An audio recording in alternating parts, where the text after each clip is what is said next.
Sure. So, good afternoon, everyone. Once again, we are here to complete the discussion, which is very important, very necessary to crack the exam. Basically, हमने decide किया है कि 2023 में जितनी भी exams होने वाली है, सारी की सारी एग्जाम्स हमें वहां पे जाके क्या करना है, क्रैक करना है। फिर उसमें नीट हो सकती है, जेडब्ल्यू हो सकती है, एनडीए हो सकती है, बीट सेट है, जो भी आपने डिसाइड किया है उस हर एक एग्जाम को हमें क्रैक करना है। एंड उसके लिए जो भी मतलब पार्ट रिक्वायर्ड है ट्रेनिंग का, वो हम यहाँ पे कंप्लीट करने वाले हैं। ठीक है, उससे रिलेटेड हमने यहाँ पे डिस्कशन स्टार्ट किया था और डिस्कशन करते टाइम हमने ग्रेविटेशन, ये कंसेप्चुअल टॉपिक डिसाइड किया था। ये टॉपिक हमने इसलिए डिसाइड किया था, पहले मैं क्लियर कर देता हूं कि बेसिकली जो फिजिक्स की कंसेप्ट है, फिजिक्स का मतलब है कि physics means nature. And nature में क्या क्या पढ़ना, तो नेचर में हमें बस दो चीज इंपॉर्टेंट है, उनका डिफरेंट बॉडीज का इंटरेक्शन पढ़ना, ये होता है एक तो मास वाला, दूसरा चार्ज वाला। एंड इनके इंटरेक्शन को हमें पढ़ना है, मतलब फिजिक्स पढ़ना है। ये बात आपको क्लियर होनी चाहिए थी, इसलिए मैंने पहला ही एकदम सबसे essential and conceptual topic decide किया था, दैट वाज ग्रेविटेशन। अब gravitation means what is gravitation? एक सिंपल फेनोमेनन है which involves interaction between the bodies which has a tendency of mass. अब ये मास आता कहां से? एकदम सिंपल कंसेप्ट है कि हमारे नेचर में सब कुछ जो बना है वो बना है मैटर से। मैटर में कौन है? प्रोटॉन, न्यूट्रॉन, इलेक्ट्रॉन, ऐसे तीन पार्टिकल्स है जो एटम के इनसाइड होते हैं। मतलब हमारे सराउंडिंग में जो कुछ भी विजिबल है, इनविजिबल है, टेंजेबल है, इनटेंजेबल है। देन उसके बाद में बायोटिक है, अबायोटिक है, मतलब किसी भी फॉर्म में जो कुछ भी प्रेजेंट है वो सारा बनाने के लिए ये तीन ही पार्टिकल रिस्पॉन्सिबल है, प्रोटॉन, न्यूट्रॉन एंड इलेक्ट्रॉन।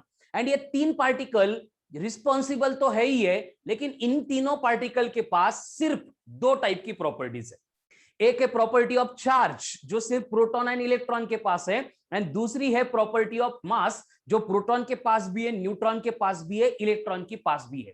यानी कि हमारा जो पूरा नेचर बना है, एट द मोमेंट हम अर्थ की बात करेंगे, लेकिन it is same part applicable for our solar system और गैलेक्सी और यूनिवर्स ऑल्सो। ठीक है, हर बार कोई भी ऑब्जेक्ट, फिर वो visible, invisible, biotic, abiotic, tangible, intangible, किसी भी फॉर्म में अगर है, उसको बनाने के लिए तीन ही पार्टिकल रिस्पॉन्सिबल है, proton, neutron, electron, proton, neutron, electron. And in तीनों पार्टिकल के पास दो ही पार्ट की, दो ही टाइप की टेंडेंसीज है, एक मास, दूसरा चार्ज। मतलब हमें फिजिक्स में क्या पढ़ना है, यहां से पूरा पार्ट क्लियर होता है कि हमें फिजिक्स में प्रोटॉन, न्यूट्रॉन, इलेक्ट्रॉन, इन पार्टिकल के पास जो दो टेंडेंसीज है, एक मास वाली, दूसरी चार्ज वाली, इनके अबाउट हमें डिस्कस करना है। ठीक है, तो यहाँ पे जो टॉपिक हमने डिस्कस करना स्टार्ट किया है, ग्रेविटेशन। और ग्रेविटेशन को मैंने डिफाइन इस तरह से किया था, ग्रेविटेशन मतलब इट्स ए प्रोसेस और phenomenon which involves interaction between the mass which possesses, sorry, interaction between the bodies which possesses tendency of mass.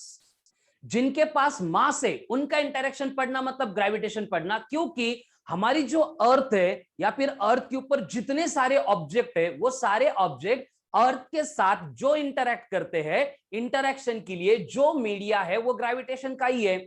कोई भी ऑब्जेक्ट अगर मैंने हवा में छोड़ दिया तो वो क्या होता है? ग्राउंड की तरफ खींचा जाता है, ग्राउंड के ऊपर जाके फॉल होता है, एंड इस प्रोसेस में अर्थ उसको अट्रैक्ट कर रही है, फोर्स ऑफ अट्रैक्शन एक्सर्ट कर रही है। यानी कि क्या हो रहा है कि नेचर में, जैसे कि हम लास्ट लेक्चर में भी बाइंडिंग एनर्जी पढ़ चुके हैं कि एक एनर्जी है जो हमें अर्थ के ऊपर पकड़ के रखती है, बांध के रखती है, बाइंड करके रखती है, इसलिए हम अर्थ के ऊपर रहते हैं, घर बनाते हैं, है ना, खेती पे जाते हैं, कुछ मतलब प्रोड्यूस करते हैं, उसको खाते पीते हैं। ऑब्जेक्ट घर में अगर कहीं पे रख दिया, अगर चोरों से बचाएंगे तो उस ऑब्जेक्ट के बारे में हमें कुछ मतलब ज्यादा केयर करने की जरूरत नहीं है। सोचो अगर बाइंडिंग एनर्जी अर्थ की होती ही नहीं तो क्या होता? कोई भी ऑब्जेक्ट अर्थ के ऊपर रहता नहीं, सारे हवा में इधर उधर घूमने लगते। फिर क्या होता प्रॉब्लम? हमारे अर्थ के पास एटमॉस्फेयर है, उसका रीजन भी यही बाइंडिंग एनर्जी है। अगर ये बाइंडिंग एनर्जी होती नहीं अर्थ के पास तो क्या होता? एटमॉस्फेयर भी नहीं होता, फिर हम कैसे रखते? हमारे पास ऑक्सीजन कहां से आता? जो पेड़ पौधे, ट्रीज हमारे सराउंडिंग में हम देखते हैं, वो भी हवा में उड़ते। फिर हमें खुद के सिलेंडर लेके फिर इधर उधर मतलब ऐसे फ्लाई करना पड़ता, लेकिन सिलेंडर में ऑक्सीजन कहां से आता? इमेजिन करो।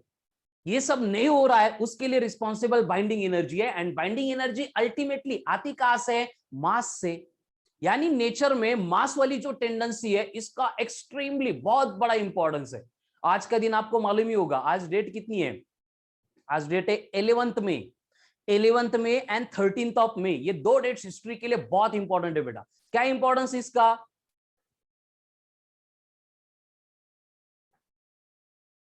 ठीक है, क्या इंपॉर्टेंस है इसका कि आज जो है, एक मिनट,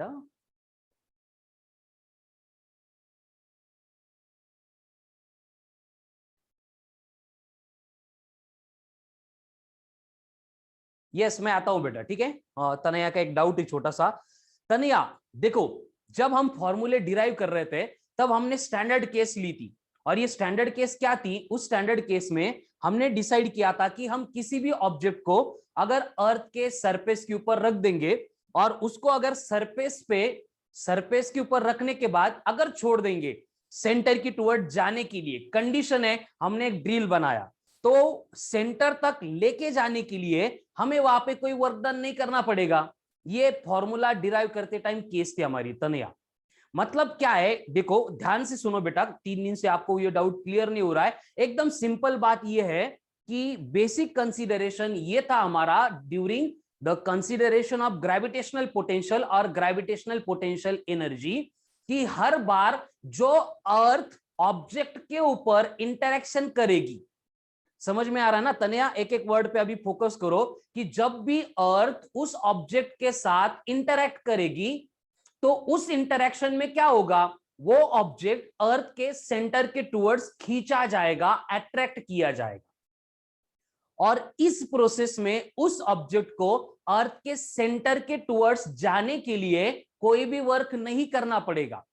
और वर्क अगर नहीं हो रहा है फिर भी उसका डिस्प्लेसमेंट हो रहा है, इसका मतलब वहां पे कोई ना कोई दूसरा सोर्स वर्क कर रहा है, एंड यहाँ पे वर्क करने वाला कौन है, तो अर्थ है, अर्थ की ग्रेविटेशनल फील्ड है।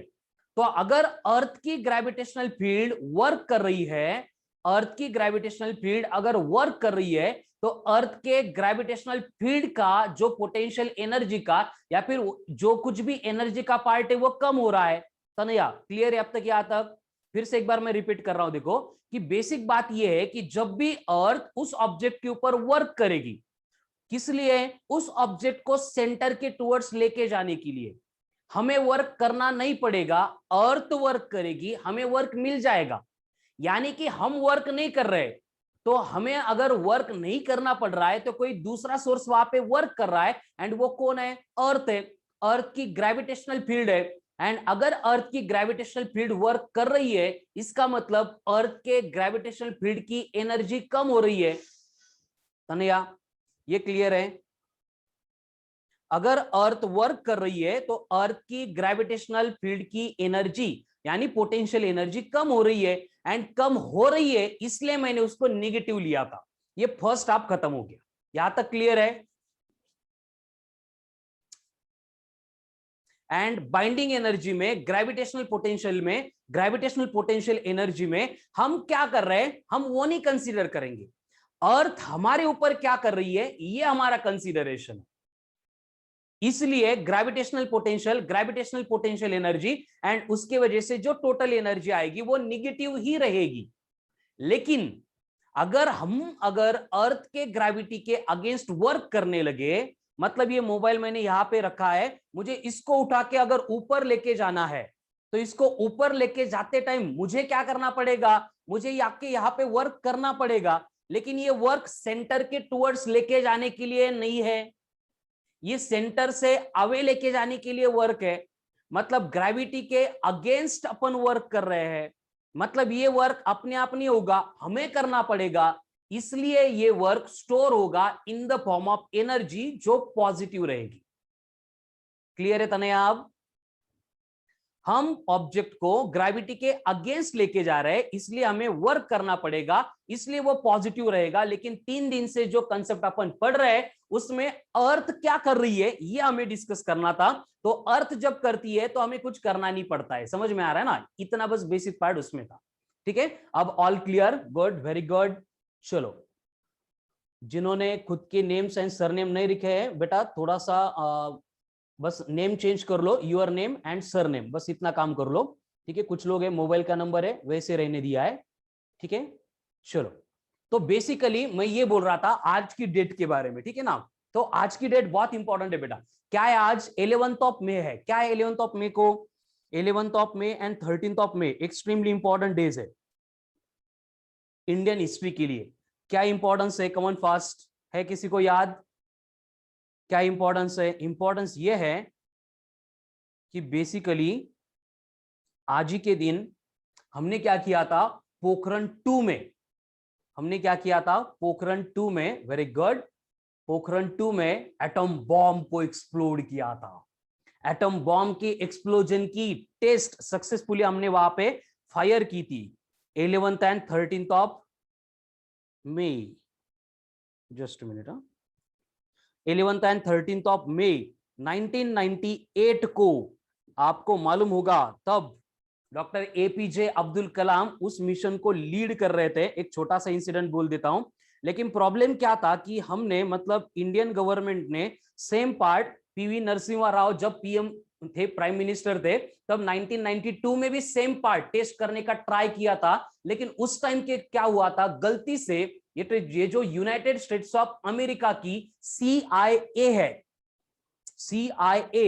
है ना, सेंट्रल इन्वेस्टिगेशन एजेंसी, जैसे हमारी रॉ होती है, उसने ऑब्जर्व किया था कि इंडिया क्या कर रहा है, न्यूक्लियर प्रोग्राम एग्जीक्यूट कर रहा है, और वो एग्जीक्यूट करने का उन्होंने देख लिया था, इसलिए उन्होंने बीच में इंटरफेयर किया और हमें रुकना पड़ा था।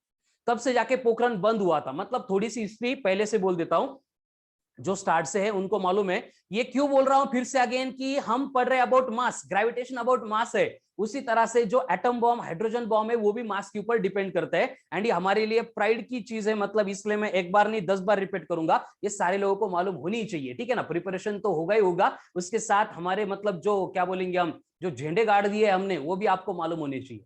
तो सबसे पहले क्या था कि 17th and 18th of May 1974 में जब इंदिरा गांधी प्राइम मिनिस्टर थी, हमने खुद के एटम बॉम्ब का एक्सप्लोजन करके टेस्ट किए थे और एटम बॉम्ब बना लिए थे। And India was the first country जो लाइसेंस्ड कंट्री नहीं होके खुद के एटम बॉम्ब बनाते हैं। एंड इसको बनाने के प्रोजेक्ट के लिए मैंने आपको बोला था, जैसे डॉक्टर होमी भाभा एंड विक्रम साराभाई, दोनों लोगों को अपनी जान गंवानी पड़ी थी। एक्चुअल प्रूफ नहीं मिले हैं, लेकिन सबको मालूम है कि उनके जो मतलब डेथ हुई थी, उनके डेथ के पीछे भी CIA ही थी, क्योंकि उनको भनक लग गई थी कि ये दोनों लोग क्या कर रहे हैं, इंडिया के लिए एटम बॉम्ब बना रहे हैं। लेकिन हम रुकने वालों में से नहीं थे। उनकी डेथ होने के बाद भी हमने सेम प्रोजेक्ट के ऊपर वर्क चालू रखा। एंड 1974 के 17 एंड 18 ऑफ मई को हमने पूरे वर्ल्ड को हिला दिया और क्या किया, टेस्ट फायर करके खुद का एटम बॉम्ब बना दिया था।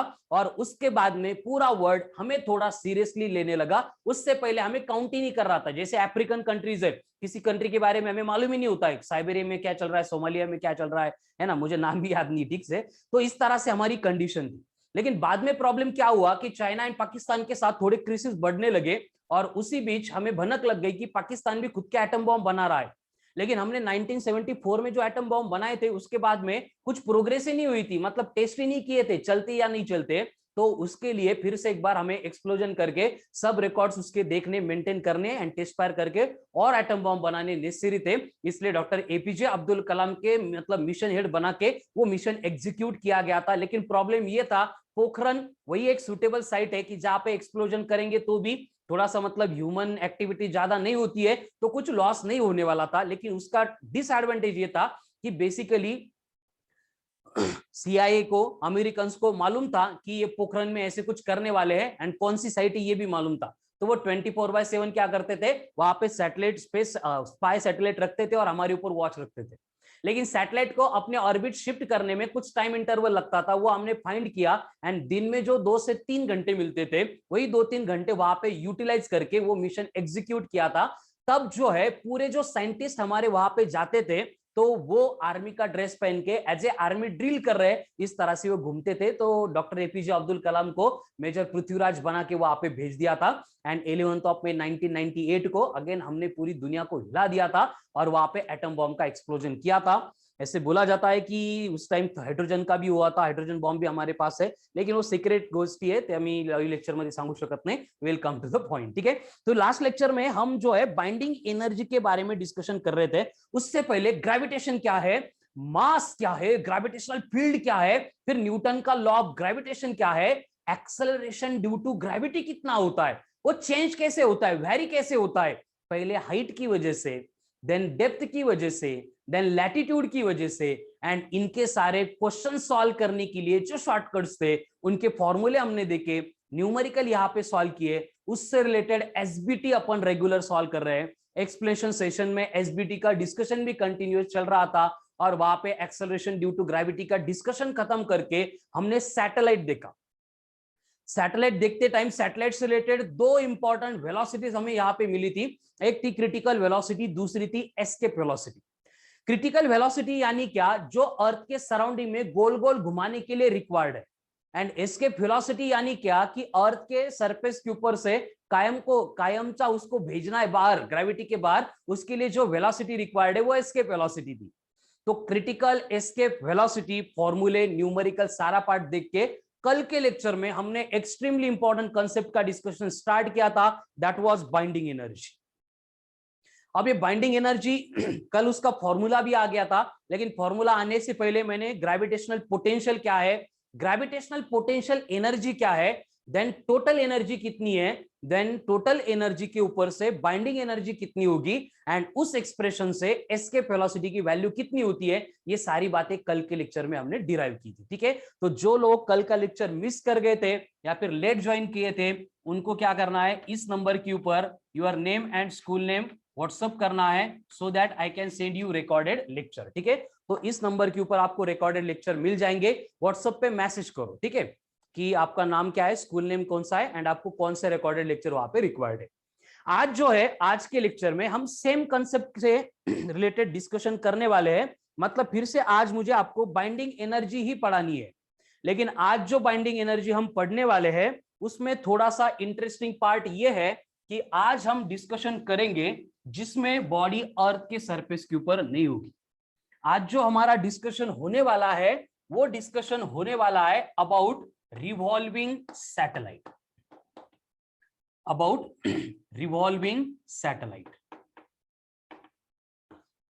अब ये रिवॉल्विंग सैटेलाइट मतलब क्या होता है, सबको क्लियर है, किसी को कोई कंफ्यूजन नहीं है, बिकॉज लास्ट 4 डेज से हम सैटेलाइट क्या होता है, कैसे लॉन्च किया जाता है, कैसे अर्थ के सराउंडिंग में रिवॉल्व करता है, कौन सी वेलोसिटीज रिक्वायर्ड है, यही बातें अपन डिस्कस कर रहे हैं। ठीक है, तो आज के डिस्कशन का पॉइंट भी हमारा वही है, रिवॉल्विंग सैटेलाइट। एक ऐसा सैटेलाइट जो अर्थ के सराउंडिंग में रिवॉल्यूशन परफॉर्म कर रहा है, उसकी बाइंडिंग एनर्जी हमें चाहिए, उसकी बाइंडिंग एनर्जी हमें चाहिए। ठीक है, तो यहां पे मैं लिख सकता हूं, आज हमें डिस्कस करना है binding energy, binding energy of revolving satellite.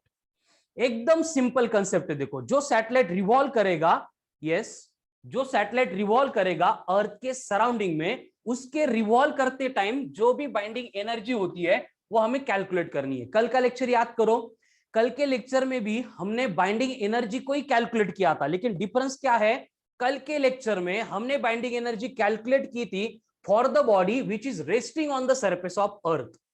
जो बॉडी अर्थ के सरफेस के ऊपर रेस्ट कर रही थी, रख दी थी, उसकी बाइंडिंग एनर्जी हमने देखी थी। अब अर्थ के सरफेस के ऊपर बॉडी नहीं है, सैटेलाइट है जो रिवॉल्व कर रहा है, उसको हमें बाइंडिंग एनर्जी फाइंड करके, मतलब आगे फिर से वही करेंगे, उसको एस्केप कराना है। मतलब देखो सिचुएशन क्या है, कि जो लास्ट लेक्चर, कल के लास्ट लेक्चर में मैंने सेम पॉइंट आपको एक्सप्लेन किया था, आज भी उसी के साथ में कनेक्ट करके देने वाला हूं। देखो यहां पे चैप्टर ग्रेविटेशन इज सूरज, कल भी बोला था आपको। ठीक है, चलो, तो बेसिकली क्या है कि जो binding energy of revolving satellite हम फाइंड करेंगे, सिंपल कंसेप्ट होगी कि हमें पहले क्या करना पड़ेगा, हमारी जो अर्थ है वो लगेगी, क्योंकि अर्थ के सिवा हमारे पास है क्या, अर्थ है, इसलिए हम यूनिवर्स में, अर्थ ही नहीं रहेगी तो हम यूनिवर्स में कोई रहने नहीं देगा। ठीक है, ये हो गई हमारी अर्थ। अब अर्थ के सराउंडिंग में हम डिसाइड करेंगे कि यह इतने हाइट पे हमने सैटेलाइट लॉन्च किया था, और ये सैटेलाइट क्या कर रहा है, अपनी मोशन परफॉर्म कर रहा है। अब ये कौन सा ऑर्बिट है, सर्कुलर ऑर्बिट है, यानी कि मैं यहाँ पे एज्यूम कर रहा हूं कि अगर ये हमारा सैटेलाइट है तो ये अर्थ के सराउंडिंग में रिवॉल्यूशन परफॉर्म कर रहा है। मतलब जो डायग्राम है उसमें मैंने ये शो किया है कि consider a satellite revolving around the earth, revolving around the earth at height h। एक सैटेलाइट है जो अर्थ के सराउंडिंग में रिवॉल्यूशन परफॉर्म कर रहा है एट हाइट h। अगर ये रिवॉल्यूशन परफॉर्म कर रहा है, इसका मतलब क्या होगा, याद करो हमने सैटेलाइट के प्रोजेक्शन में डिफरेंट केसेस देखे थे, एंड ये अगर सक्सेसफुली नंबर ऑफ रिवॉल्यूशन अर्थ के सराउंडिंग में रिवॉल्व करता जा रहा है, कंप्लीट करता जा रहा है, इसका मतलब सैटेलाइट के पास अगर कोई वेलोसिटी होगी तो वो होगी क्रिटिकल वेलोसिटी। इसका मतलब क्या होगा, satellite is moving with velocity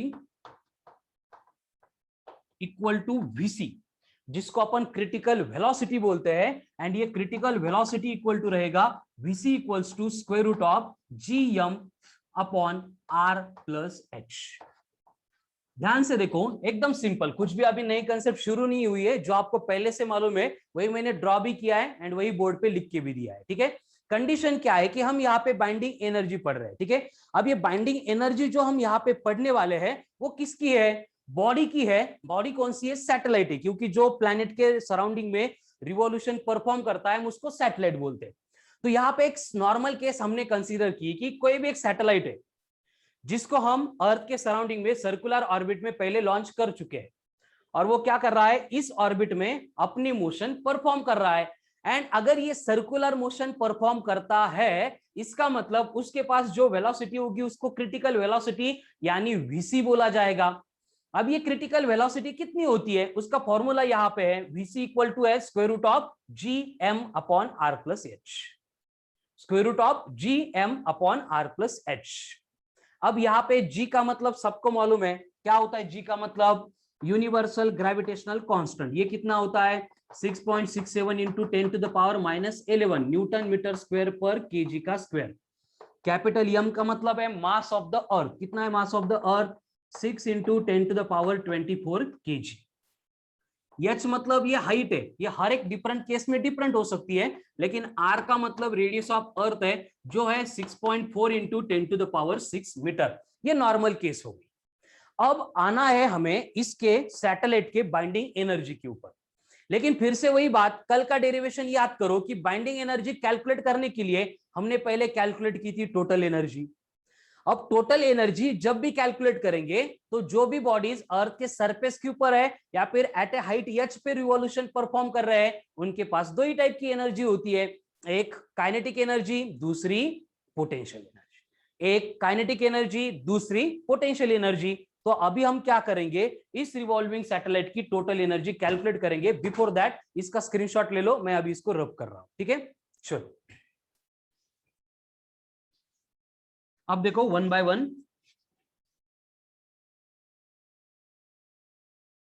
satellite जो अभी रिवॉल्व कर रहा है उसकी मुझे चाहिए काइनेटिक एनर्जी।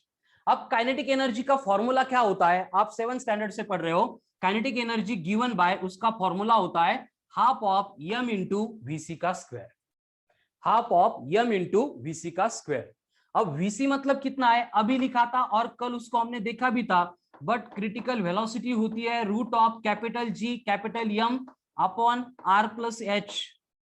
यहाँ पे हम उसका स्क्वायर कर रहे हैं, स्क्वायर कर रहे हैं मतलब स्क्वायर रूट चला जाएगा, एंड मुझे यहाँ पे काइनेटिक एनर्जी जो है वो मिलेगी 1/2 इंटू एम इंटू, ये स्क्वायर रूट अगर नहीं रहेगा तो ये बनेगा G M upon R plus H. अगर इनको थोड़ा सा अच्छे फॉर्म में लिखूंगा तो ये capital G capital M small M divided by बनेगा 2 in bracket R plus H. तो ये क्या हो गई, ये हो गई काइनेटिक एनर्जी। किसकी काइनेटिक एनर्जी, रिवॉल्विंग सैटेलाइट की। देखो बेटा कितनी सिंपल चीजें चलती है, कुछ भी मतलब दिमाग में ऐसे टेंशन नहीं लेना है, सिंपल स्ट्रेट फॉरवर्ड है। कि आज हमारी कंसेप्ट क्या थी कि हमें आज के लेक्चर में रिवॉल्विंग सैटेलाइट की बाइंडिंग एनर्जी कैलकुलेट करनी थी। अब उसको कैलकुलेट करने के लिए हमने पहले ही देखा कि सैटेलाइट अगर सर्कुलर ऑर्बिट में रिवॉल्व कर रहा है तो उसके पास वेलोसिटी होगी जिसको बोला जाएगा क्रिटिकल वेलोसिटी, और उसका एक फॉर्मूला जो मैं पहले लेक्चर का यूज कर रहा हूं। तो जो लोग पहले लेक्चर पे नहीं थे उनको एक ही बात वहां पे नहीं है, बाकी पूरा पार्ट जो है वो अभी मतलब कोई प्रॉब्लम नहीं समझने के लिए। और उस वेलोसिटी का यूज करके मैंने यहाँ पे काइनेटिक एनर्जी का फॉर्मूला जो हम बचपन से यूज कर रहे हैं, half M V square half M V square half M V square, वही यूज किया है। बस v की जो वैल्यू थी root of G M upon R plus H उसको पुट कर दिया।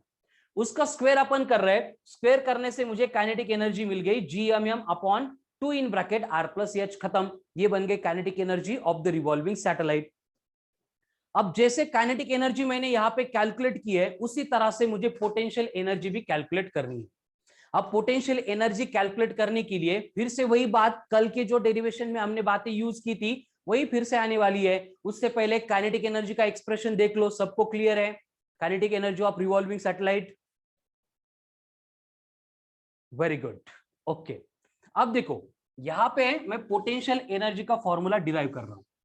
अब पोटेंशियल एनर्जी का फॉर्मूला तो वही होगा जो कल हमने यूज किया था, यानी कि केस क्या है कि अगर ये रिवॉल्विंग सैटेलाइट है, ये रिवॉल्विंग सैटेलाइट है एट हाइट h, ऐसी अर्थ है, ये हाइट h पे सैटेलाइट है।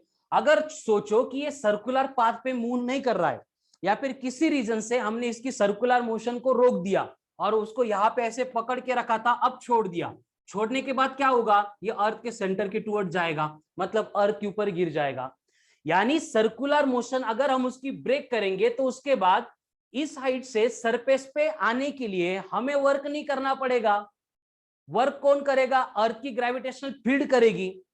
अर्थ की ग्रेविटेशनल फील्ड अगर वर्क करेगी तो अर्थ के ग्रेविटेशनल फील्ड की एनर्जी मतलब पोटेंशियल एनर्जी कम हो जाएगी, इसलिए हम उसको निगेटिव लेंगे। मतलब वही बातों का रिपीटेशन कि यहां पे जो वर्क डन होगा वो प्रोपोर्शनल होगा to the mass of the satellite. फिर यहां पे क्या होगा, एक कांस्टेंट आएगा जिसको अपन v बोलेंगे, ग्रेविटेशनल पोटेंशियल। फिर ये v इज इक्वल्स टू क्या होगा, वर्क डन पर यूनिट मास होगा। फिर वर्क डन पर यूनिट मास को हम capital G capital M upon R plus H consider करेंगे। सेम बातें अपन पहले भी पढ़ चुके हैं ग्रेविटेशनल पोटेंशियल की, वही स्टेप है, बस एक एक्स्ट्रा का पॉइंट ऐड हो रहा है कि capital R replaced by R plus H। यानी कि कल तक का जो डिस्कशन था वहां पे हम एज्यूम करते थे कि सरफेस के ऊपर बैठे हैं, अभी अगर ड्रिल करेंगे किसी ऑब्जेक्ट को छोड़ देंगे तो वो सेंटर की टुवर्ड जाएगा।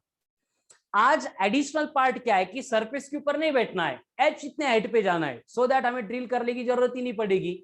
अगर एच इतने हाइट से भी ऑब्जेक्ट को छोड़ देंगे तो वही होने वाला है, it will fall on the surface of earth, and earth पे अगर ड्रिल बनाएंगे तो वो सेंटर के टुवर्ड ट्रेवल करेगा। उसी को अप्लाई करके हमें ग्रेविटेशनल पोटेंशियल मिल गया minus of GM upon R plus H। And potential आने के बाद अगर मुझे पोटेंशियल एनर्जी चाहिए तो पोटेंशियल एनर्जी का फॉर्मूला तो वही है, potential at A point into mass. कल भी इसको अपन यूज कर चुके हैं, यानी कि अर्थ की पोटेंशियल एनर्जी मिलेगी minus of capital G capital M small m upon R plus H। यानी अब मेरे पास रिवॉल्विंग सैटेलाइट की काइनेटिक एनर्जी भी है, रिवॉल्विंग सैटेलाइट की पोटेंशियल एनर्जी भी है। ठीक है, बोर्ड पे जो भी डेटा लिखा है ध्यान से देखो इसको, काइनेटिक एनर्जी भी है, पोटेंशियल एनर्जी भी है। डिफरेंस क्या है देखो, कल के लेक्चर में जब हम बॉडी अर्थ के सरफेस के ऊपर रखते थे तो वहां पे बॉडी के पास काइनेटिक एनर्जी थी नहीं, लेकिन अभी जो बॉडी हम यहाँ पे कंसीडर कर रहे हैं वो है सैटेलाइट। और सैटेलाइट का काम क्या है, अर्थ के सराउंडिंग में रिवॉल्यूशन परफॉर्म करना। इसका मतलब वो रिवॉल्यूशन परफॉर्म कर रहा है, इसका मतलब वो मोशन में है, इसका मतलब उसके पास वेलोसिटी है, एंड इसका मतलब उसकी काइनेटिक एनर्जी नॉन जीरो है, जो हम यहाँ पे कंसीडर कर चुके हैं। बाकी पूरी स्टेप सेम रहेगी। आगे क्या होगा कि मेरे पास काइनेटिक एनर्जी आ गई, मेरे पास पोटेंशियल एनर्जी आ गई। अब मैं क्या करूंगा, इस सैटेलाइट की टोटल एनर्जी कैलकुलेट करूंगा by adding both of them, kinetic energy plus potential energy. ठीक है, total energy of the revolving satellite is given by addition of kinetic energy plus potential energy. अब इनके एडिशन करती है, देखो कैसे करेंगे एडिशन। इनकी वैल्यू जो बोर्ड पे है डायरेक्टली पुट कर देते हैं। पहले काइनेटिक एनर्जी कितनी है, capital G capital M small m upon 2 in bracket R plus H। फिर पोटेंशियल एनर्जी कितनी है, minus of capital G capital M small m upon R plus H। अभी इनकी एडिशन करते टाइम बस क्या करना है, देखो यहां पे जो टर्म्स कॉमन निकलती है उनको कॉमन निकालना है ब्रैकेट के बाहर। अब यहां पे total energy is equals to capital G capital M small m, capital G capital M small m दोनों तरफ है, मैंने इनको कॉमन ले लिया, अपॉन R+H इनको भी कॉमन ले लिया, तो अब ब्रैकेट में बचा कौन, यहाँ पे बचा 1/2, यहाँ पे बचा 1, खत्म। देखो ये स्टेप समझ में आती है क्या? एडिशन के लिए सबसे इंपॉर्टेंट स्टेप है ये। चलो जो स्टार मार्क की है वो स्टेप क्लियर होती है। देखो क्या क्या मैंने इस स्टेप में सिर्फ GMM अपॉन R+H इसको कॉमन लिया, GMM अपॉन R+H इसको कॉमन ले लिया, तो बचा क्या, एक जगह पे बचा 1/2, दूसरी जगह पे बचा 1, तो मैंने क्या किया, बस 1/2 - 1 कर दिया। ठीक है सूरज, इसकी प्रैक्टिस करो बेटा बाद में, ठीक है। तो अभी जो ब्रैकेट में बचा है 1/2 - 1, अभी इनकी सब्ट्रैक्शन करनी है। तो ये कॉमन लेने के बाद जो ब्रैकेट में 1/2 - 1 बचा था, देखो 1/2 - 1 है, आधे में से एक गया, मतलब क्या बचेगा, माइनस ऑफ आधा, यानी मुझे यहाँ पे टोटल एनर्जी मिलेगी, total energy equals to minus of capital G capital M small m upon 2 in bracket R+H। यानी फिर से रिवॉल्विंग सैटेलाइट की टोटल एनर्जी निगेटिव आ रही है। बोर्ड पे जो भी दिख रहा है स्टेप बाय स्टेप देखो, कुछ भी नया नहीं है, कल जो पढ़ चुके थे वही है। इसका स्क्रीनशॉट ले लो, इसको नंबर ऑफ टाइम सिंप्लीफाई करके लिख के देखो, ये पूरा का पूरा पार्ट आज ही क्लियर होना इंपॉर्टेंट है, नेसेसरी है। ठीक है तो देखो कल जो हमने बॉडी कंसीडर की थी वो अर्थ के सरफेस के ऊपर रेस्ट कर रही थी, उसकी भी टोटल एनर्जी निगेटिव थी। यहाँ पे सैटेलाइट है जो अर्थ के सराउंडिंग में रिवॉल्यूशन परफॉर्म कर रहा है, उसकी भी जो टोटल एनर्जी है वो निगेटिव है। इसका मतलब क्या हो रहा है, what it means, come on fast बोलो, इसका मतलब क्या होगा, टोटल एनर्जी निगेटिव आ रही है, व्हाट इट मींस।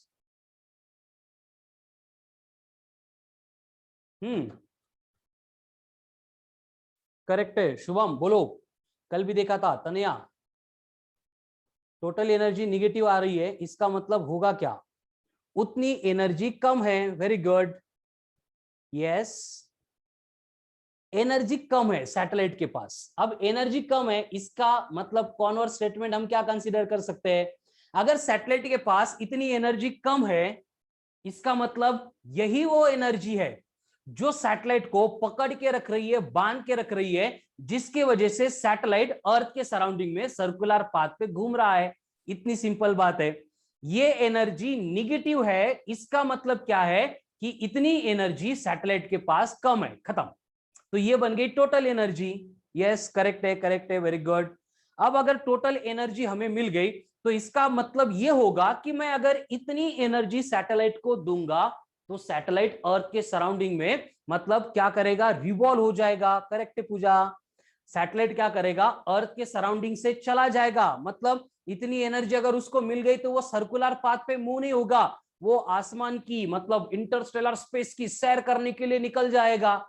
मतलब क्या है कि हमारे पास दोनों भी अरेंजमेंट है, जो बॉडी पहले से अर्थ के सरफेस के ऊपर है हम उसको भी एस्केप करा सकते हैं, एंड जो सैटेलाइट अर्थ के सराउंडिंग में रिवॉल्यूशन परफॉर्म कर रहा है उसको भी एस्केप करा सकते हैं। दोनों को एस्केप कराने की जो टेक्नोलॉजी बोलो या फिर जो इंफॉर्मेशन बोलो हमारे पास पहले से प्रेजेंट है। कैसे, अब देखो तनया, यस पैराबोला, पहले इलिप्स फिर पैराबोला देन हाइपरबोला, ठीक है। डिपेंड करता है पैराबोला या हाइपरबोला हमें उसको कितनी स्पीड से भेजना है। मतलब कि अब अगर मैं बाइंडिंग एनर्जी के लिए जाऊंगा तो बाइंडिंग एनर्जी के लिए कंडीशन क्या होगी कि जो बाइंडिंग एनर्जी होती है वो बस हर बार माइनस ऑफ टोटल एनर्जी इतनी होती है। जो बाइंडिंग एनर्जी होती है वो हर बार माइनस ऑफ टोटल एनर्जी इतनी होती है। ऐसा क्यों, क्योंकि हमें अर्थ के सराउंडिंग के हर एक बॉडी को फ्री कराने के लिए उस बॉडी को उतनी ही एनर्जी देनी है। ध्यान से सुनो मेरा स्टेटमेंट, किसी भी बॉडी को, फिर वो अर्थ के सरफेस पे है या फिर आसमान में हवा में रिवॉल्यूशन परफॉर्म कर रही है, हर एक बॉडी को अगर अर्थ के ग्रेविटेशनल इन्फ्लुएंस से फ्री कराना है तो हमें उतनी ही एनर्जी देनी है जितनी एनर्जी उसके पास कम है, निगेटिव है। इसलिए मैं बस बाइंडिंग एनर्जी को माइनस ऑफ टोटल एनर्जी लिखता हूं।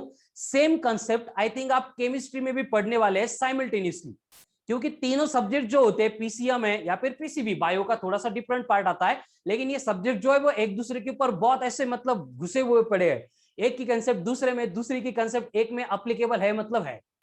तो केमिस्ट्री का आपका पहला टॉपिक है I think structure of atom. तो स्ट्रक्चर ऑफ एटम में आप पढ़ेंगे कि जैसे यहां पे हमारी हर एक बॉडी की केस है, वही केस न्यूक्लियस के सराउंडिंग में रिवॉल्व होने वाले इलेक्ट्रॉन की है। या फिर आप ये 9th-10th में भी पढ़ चुके होंगे कि एटम के इनसाइड न्यूक्लियस होता है कोर में, जिसके सराउंडिंग में इलेक्ट्रॉन सर्कुलर मोशन परफॉर्म करते हैं, लेकिन इलेक्ट्रॉन को 1% भी कुछ भी इंटरेस्ट नहीं है ये सर्कुलर मोशन परफॉर्म करने के लिए।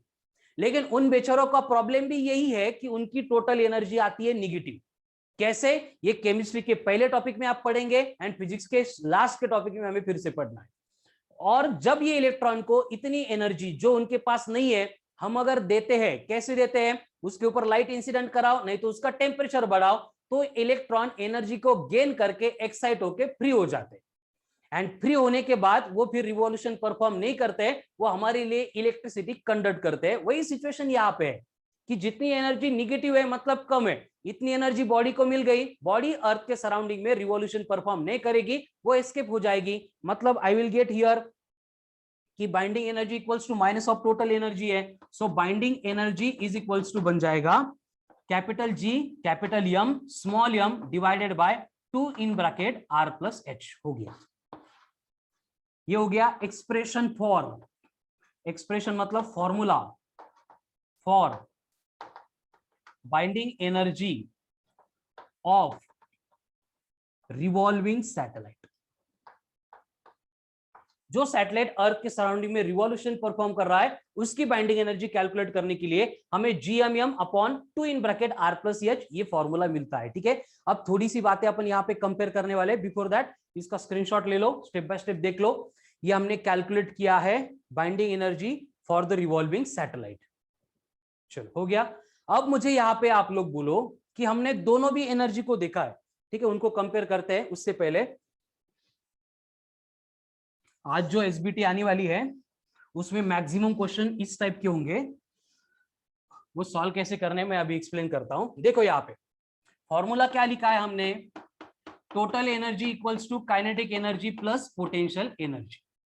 अब इसमें कंडीशन ये है देखो कि टोटल एनर्जी आती है माइनस, तो इसको मैं माइनस एक्स कंसिडर करूंगा।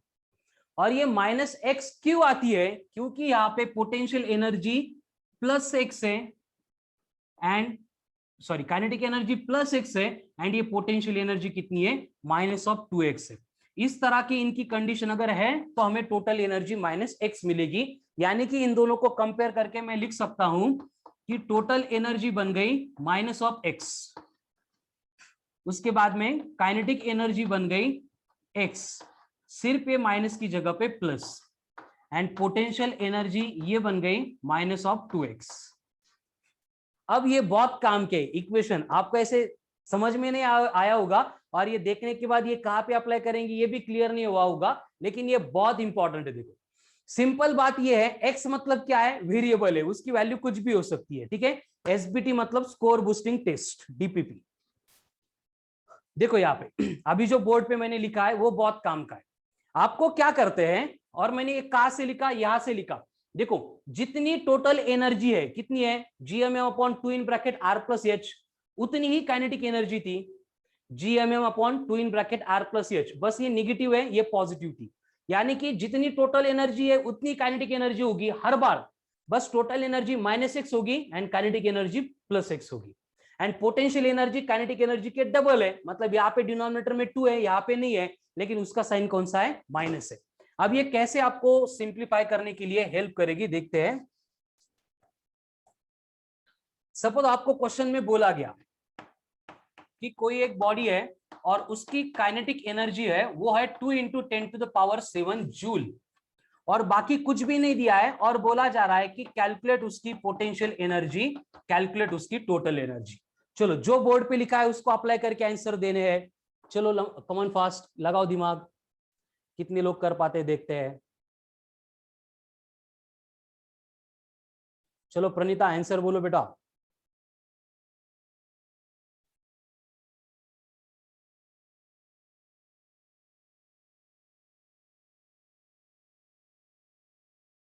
अनिरुद्ध आंसर देने का ट्राई करो। आदित्य तू आंसर मत दे, कुछ मत दे, बस लेक्चर कर ना, एसबीटी सॉल्व कर ना, एक्सप्लेनेशन सेशन कर।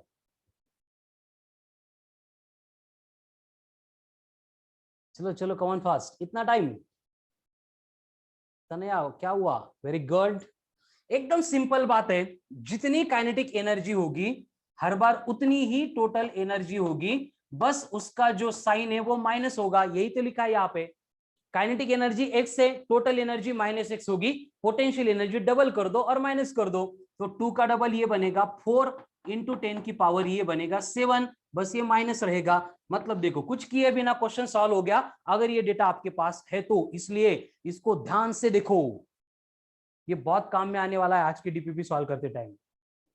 Yes very good, negative of kinetic energy and potential के लिए डबल करना है बस।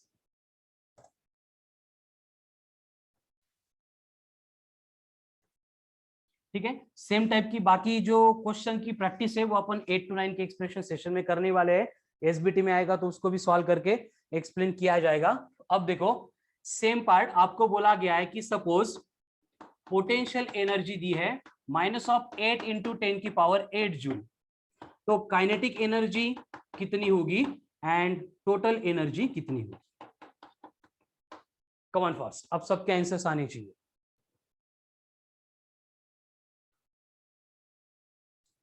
यस सूरज, ऐप है बेटा, मैं लिंक शेयर कर देता हूं ग्रुप पे। तेजस वेरी गुड, क्या ये kinetic energy? Yes excellent, very good.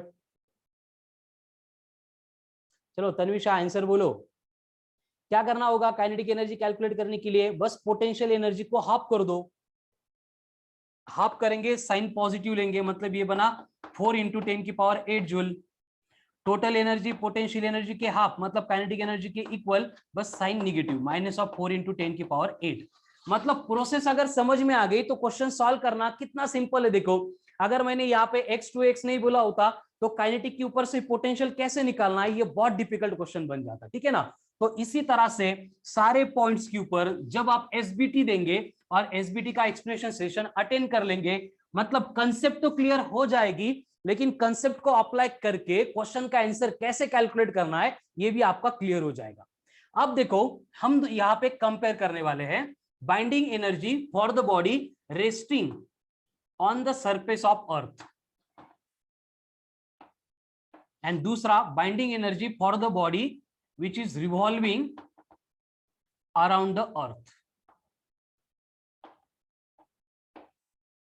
इन दोनों के बिटवीन हमें क्या करना है? कंपैरिजन करना है। अब यहाँ पे कंपैरिजन करेंगे तो हमें समझ में आएगा कि जो बॉडी अर्थ के सरफेस के ऊपर है उसकी बाइंडिंग एनर्जी कितनी है? Capital G, capital M, small M upon capital R. जो बॉडी अर्थ के सराउंडिंग में रिवॉल्यूशन परफॉर्म कर रही है उसकी बाइंडिंग एनर्जी कितनी है? Capital G, capital M, small M upon 2 in bracket R plus H. तो मुझे बोलो कि बाइंडिंग एनर्जी किसके लिए ज्यादा है? जो बॉडी अर्थ के सरफेस के ऊपर है उसके लिए ज्यादा है या फिर जो अर्थ के सराउंडिंग में रिवॉल्व कर रही है उसके लिए ज्यादा है? यानी मेरा क्वेश्चन ये है किस बॉडी को अर्थ के ग्रेविटी के बाहर निकालना इजी है, जो अर्थ के सरफेस पे ऊपर है उसको या फिर जो रिवॉल्यूशन परफॉर्म कर रही है उसको? On the surface revolution perform कर रही है उसको। ओके चलो बाकी लोग भी ट्राई करो, कॉमन फर्स्ट। सिंपल मेरा क्वेश्चन ये है कि किस बॉडी को एस्केप कराने के लिए हमें कम एनर्जी लगेगी, जो रिवॉल्व हो रही है या सरफेस पे ऊपर? Very good Pranita, correct answer. Obviously यहां पे दिख रहा है, क्या दिख रहा है यहां पे? डिनोमिनेटर में 2 है, डिनोमिनेटर में 2 है मतलब डिनोमिनेटर बड़ा हो गया, डिनोमिनेटर बड़ा हो गया मतलब ये बाइंडिंग एनर्जी कम हो गई। इसका मतलब हम लिख सकते हैं कि binding energy for the body on the surface of earth is greater than for the binding energy for the body which is revolving around the earth। Exactly double नहीं बोल सकते क्योंकि यहाँ पे R है एंड यहाँ पे R प्लस H है, लेकिन इतना तो बोल सकते हैं कि रिवॉल्विंग सैटेलाइट को लगने वाली जो एनर्जी वो कम है, मतलब अर्थ के सरफेस के ऊपर से किसी बॉडी को एस्केप कराना है एंड रिवॉल्व करने वाले बॉडी को अगर एस्केप कराना है तो रिवॉल्व कराने वाले बॉडी को एस्केप कराना थोड़ा सा इजी है, क्योंकि उसकी बाइंडिंग एनर्जी क्या होती है, कम होती है। अब इसकी रेंज क्या होती है, कितनी होती है, उसको अगर अपन यहाँ पे कैलकुलेट करेंगे, फॉर एग्जांपल आपको कोई एक एग्जांपल दे दिया है कि सपोज एक सैटेलाइट है, करेक्ट है तनया, पूजा करेक्ट है, प्रणीता करेक्ट, तेजस करेक्ट, कि कोई भी एक सैटेलाइट है जो रिवॉल्यूशन परफॉर्म कर रहा है एट ए हाइट 3600 किलोमीटर और जिसका मास आपको दिया है एज 1000 kg। तो उस सैटेलाइट की हमें बाइंडिंग एनर्जी कैलकुलेट करनी है। करो, come on fast. Calculate binding energy of the satellite which is revolving around the earth at a height of 3600 kilometer which is of mass 1000 kg. Yes Neha, very good, correct है बेटा। चलो अब इसका answer दे दो मुझे, देखते कितने लोग सॉल्व कर पाते हैं।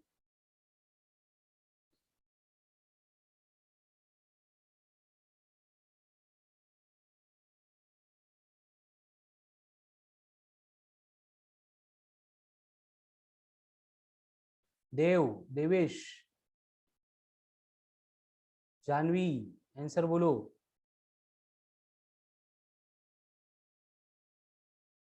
श्रावण, क्या है बेटा, कैलकुलेशन करो जल्दी जल्दी। शुभम, तन्विशा, तन्वी, आंसर नहीं दे रहे हो आज।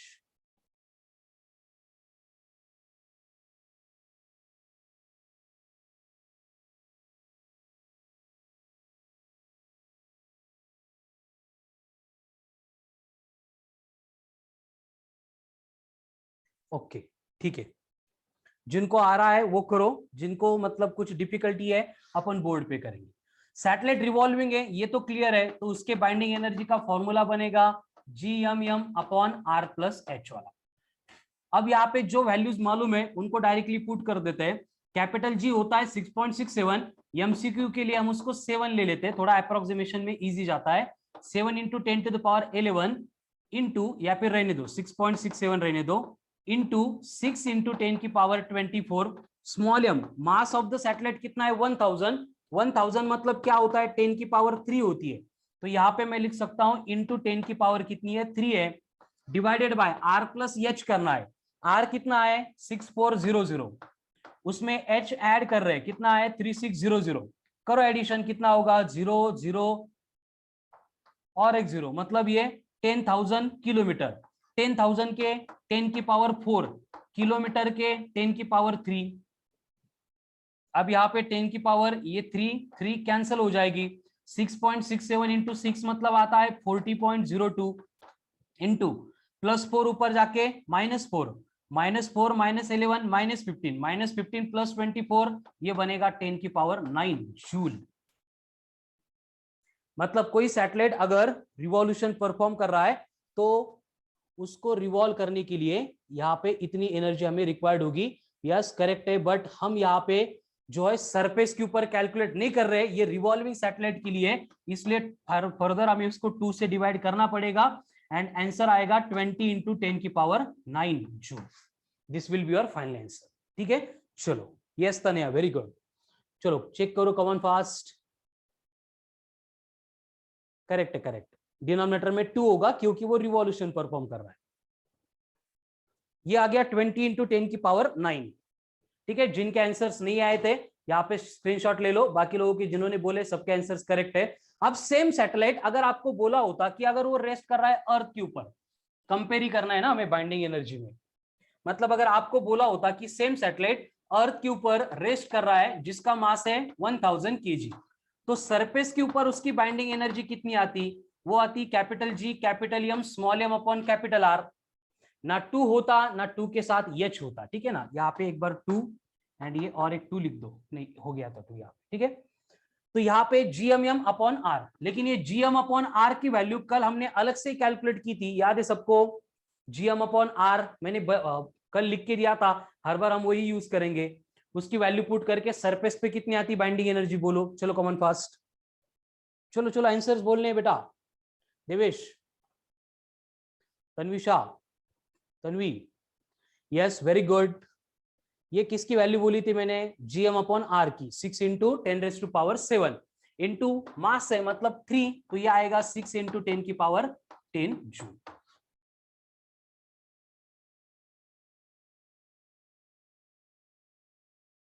मतलब देखो, अर्थ के सरफेस से बॉडी को एस्केप कराना है, तो ये आ रहा है 6 इंटू 10⁻10, यानी हम इसको ऐसे लिख सकते हैं 60 इंटू 10⁹ जूल, ये सरफेस के लिए। एंड वही अगर रिवॉल्व हो रहा है तो 20 इंटू 10⁹ जूल, मतलब कितने टाइम्स एनर्जी ज्यादा लग रही है? रिवॉल्विंग सैटेलाइट को एस्केप कराने से अर्थ के सरफेस के ऊपर जो सैटेलाइट है उसको, वेरी गुड, उसको एस्केप कराने के लिए 3 टाइम ज्यादा एनर्जी है। यहाँ पे 20, यहाँ पे 60, 10 की पावर सेम है, इसलिए रिवॉल्विंग सैटेलाइट को एस्केप कराना एकदम मतलब कम एनर्जी में होता है एज कंपेयर टू जो बॉडी अर्थ के सरफेस के ऊपर है उसको एस्केप कराने से। ठीक है, तो इस तरह से हम binding energy for the body जो सरफेस के ऑफ अर्थ के ऊपर है या फिर रिवॉल्यूशन परफॉर्म कर रही है, दोनों के लिए हम कैलकुलेट करते रहते हैं। ठीक है, चलो अब यहाँ पे बाइंडिंग एनर्जी तो हो गई, अब बात अगर एस्केप वेलोसिटी की करनी है, मतलब कंडीशन क्या है कि हम जो रिवॉल्विंग सैटेलाइट है उसको ही एस्केप कराना चाहते हैं। उसको एस्केप कैसे करेंगे?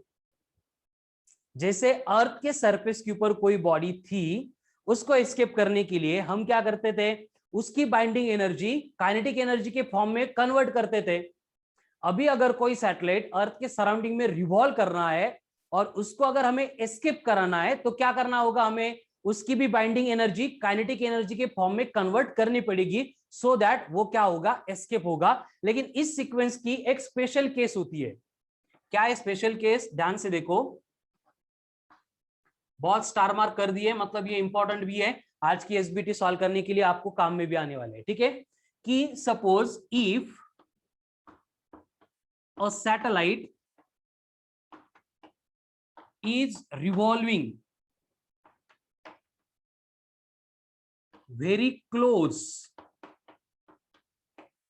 to the surface of earth।